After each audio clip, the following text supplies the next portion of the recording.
આજરોજ રાજકોટ મ્યુનિસિપલ કોર્પોરેશનની સ્ટેન્ડિંગ કમિટીની બેઠક હતી।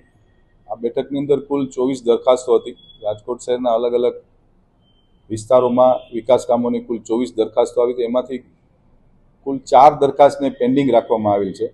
બાકીની તમામ દરખાસ્તો મંજૂર કરવામાં આવેલ છે।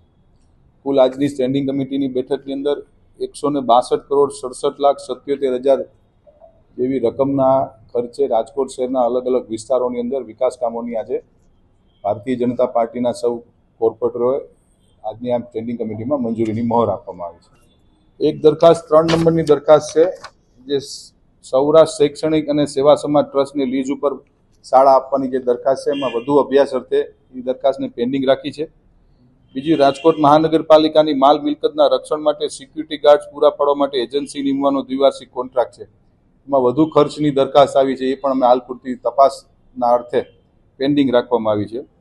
પછી કુલ ક્રમ નંબર 6, રાજકોટ મહાનગરપાલિકાની જુદી જુદી શાખાઓની જગ્યાઓમાં પગાર ધોરણમાં સુધારો કરવા અંગેની દરખાસ્ત હતી, એને પણ વધુ અભ્યાસ અર્થે પેન્ડિંગ રાખી છે।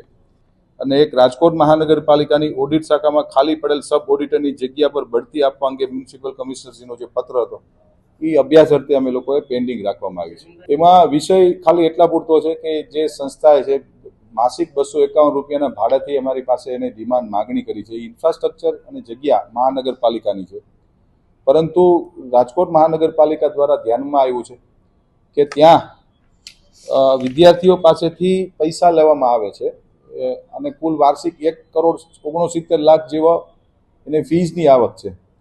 જ્યારે કોમર્શિયલાઇઝેશન જ્યારે થતું હોય ત્યારે રાજકોટ મહાનગરપાલિકા ટોકન દરે ક્યારેય મિલકત આપી ન શકે। એના માટે વધુ અભ્યાસ અર્થે આ દરખાસ્તને પણ પેન્ડિંગ રાખીને આવતી સ્ટેન્ડિંગમાં નિર્ણય કરવામાં આવશે।